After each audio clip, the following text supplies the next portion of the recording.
For the repair of the Alfa Laval EPC50 I/O board, the following procedures were necessary: replacement of various electronic components and general cleanup of the unit. For testing, we add a spare OP board to the unit and a 24-volt DC power supply. By turning the power supply on, the units react and we can see the message on the OP LCD screen indicating the unit's communication.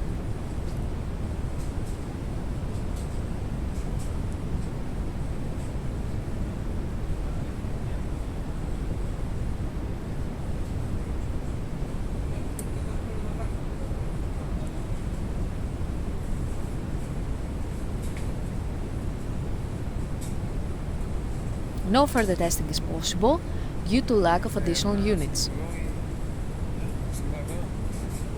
It is now clear that the I/O board is operating successfully and is ready to be delivered to the customer.